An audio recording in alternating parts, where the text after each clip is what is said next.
Anyone who's done a lot of presentations knows that to do a good presentation, you really have to have the right equipment.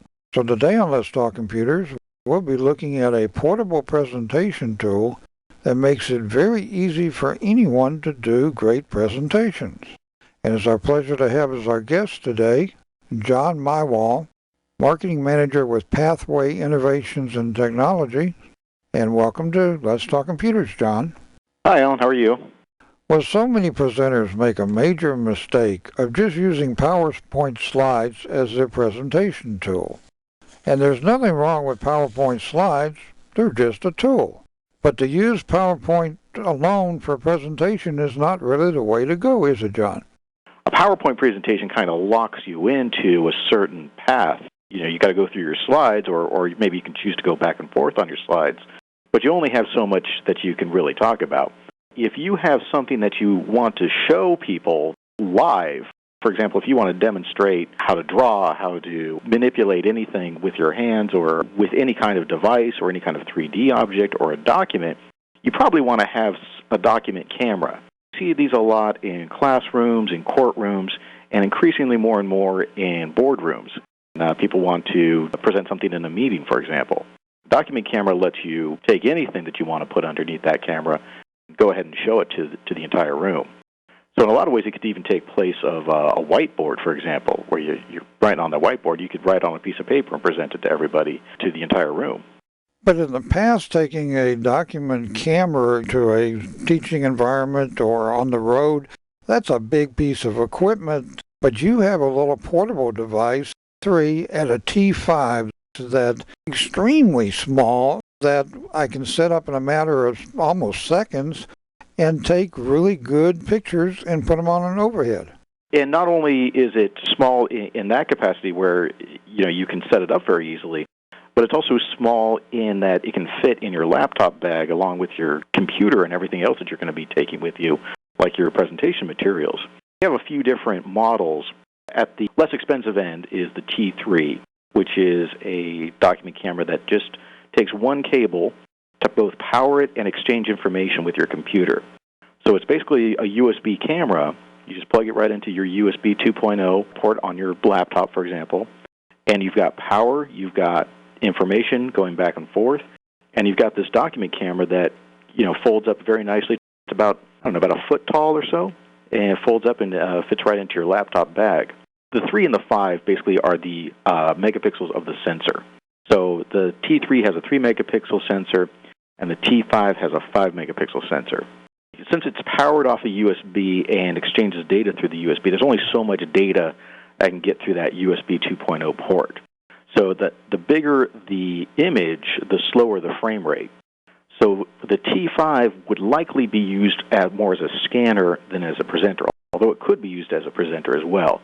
But the frame rate tends to be lower on the T5. The quality of the image tends to be higher. So if you're doing a lot of scanning of books or detailed blueprints or what have you, then you want to use the T5. The T3, a strong image, but it's also got a strong frame rate. So that's the one that usually is used for presenters. And most recently we've been seeing a lot of usage for this with the teaching community. A lot of schools are buying these up, but it's also getting into courtrooms and offices as well. We also have a Neo 3 document camera, and that one's also USB, but it can simultaneously do VGA out. So what that means is that you can hook that right up to a projector. You don't need a computer necessarily. But it's even smaller than the T3. It's still about a foot tall, but the base is maybe 4 inches by 4 inches or so. So real small, fits right into your laptop bag, and you could hook this right up to a projector, for example, and just start doing a presentation very quickly. When you're trying to do a presentation, the presentation may start out to have the first slide or you have the first talking point, and then as soon as somebody asks a question, you can go down a different tunnel completely. Being able to change on the fly as far as what you're showing is very important for any kind of presentation, whether it's teaching or especially in a courtroom environment. Exactly. That's really the presenter's problem, is that you come up with something that's brilliant, and it's a great presentation, great speech that you're about to give, but somebody in the audience takes you down a whole other path that you didn't mean to go down.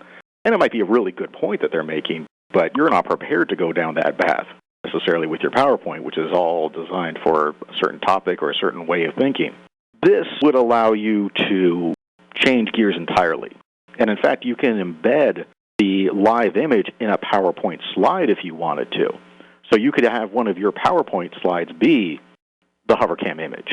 So you know, slide number 5 happens to be HoverCam image. You could go to that one if somebody should take you down a path you didn't mean to go to, and take it from there and start doing a live presentation in the middle of your pre-planned presentation.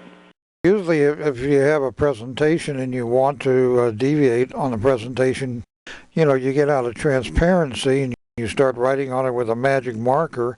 But there's only so much that you can do on that magic marker, to be readable, and then you show it to the group.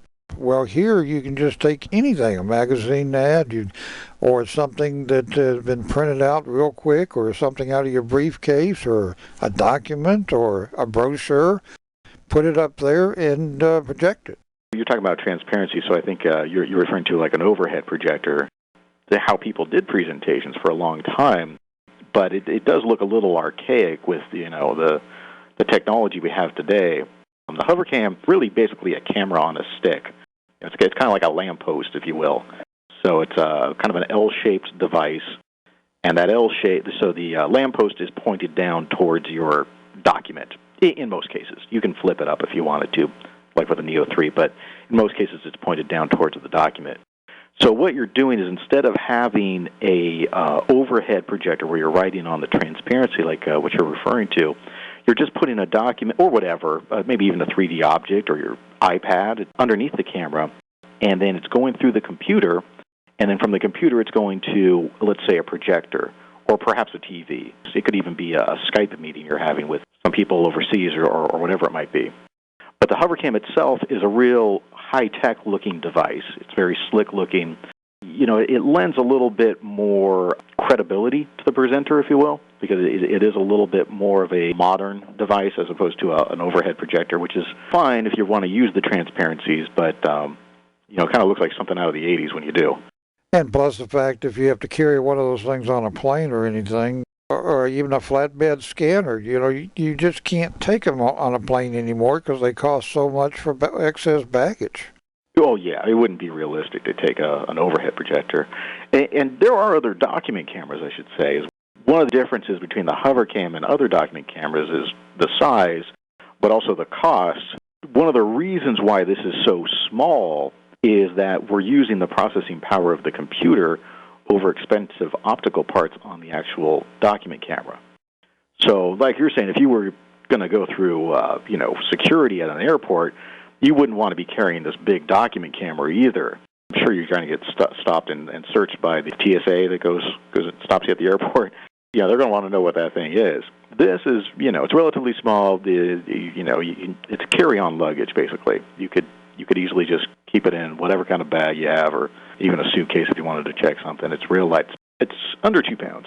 Your Neo 3 HoverCam, that it has 2 sets of cameras. And why 2 sets of cameras? What we found, when you're doing a web conference, the classic image of a web conference is 2 people looking at each other's face. And if you've ever had a web conference, that's a little awkward to just look at somebody at their face just continuously. I mean, in a normal conversation, you would look somebody in the eye, and then you would look to whatever it is you happen to be discussing. So if we're talking about the HoverCam, I'd be looking you in the eye, and I'd look at the HoverCam, and I'd look you in the eye. I wouldn't just stare at you the entire conversation. What the HoverCam Neo 3 allows you to do is picture-in-picture. So you'd have a document or whatever it is you happen to be talking about in the larger picture, and then in the corner you might have the person's face. So you could look at what it is they're talking about in the larger picture, or reversed. You could do the reverse if you want to do, but let's just say you're talking about a document. You'd see details of that document, people be annotating on top of it and drawing lines and annotations of all sort. And then you could look back at the individual, make sure they're still with you, check in with them, look them in the eye, and then look back to whatever it is you're talking about. So picture-in-picture, in order to actually accommodate that, we've developed 2 cameras on the Neo 3. So there's like the lamppost, like I'm talking about. There's that camera on the end, But then there's a second camera that drops down from that lamppost arm, and that one can be positioned 180 degrees, aiming at yourself as well as the document that's underneath the camera. In other cases, some presenters use it to watch the audience. If you wanted to keep an eye out for questions from the audience, you might be engrossed in whatever it is you're talking about on the document that you happen to be working on, or whatever it is you happen to be working on. But you can check in with the audience through that picture-in-picture, which would be up there in the corner with the second camera. Now, of course, this is really important for teachers, right? Because if they got their back on their classroom, they want to be able to keep an eye on those kids and make sure that everyone's seated and paid attention. Well, so many people now are starting to use their smartphones as a presentation tool. Why doesn't that really work the best? You can use, let's say, the camera in your smartphone or in your iPad or your tablet, but the thing is you have to hold that the entire time. Realistically, if you're going to give an hour presentation or even a 15-minute presentation, you don't want to be holding your iPhone the entire time or whatever it is you might be using, a tablet. At the same time, people also say, well, there's a camera already in my computer.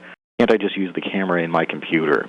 That's fine if you just want to do a conversation of, somebody looking at your face and you looking at their face. That's probably not the kind of web conference that you need to do. That might be good for something like a job interview, for example.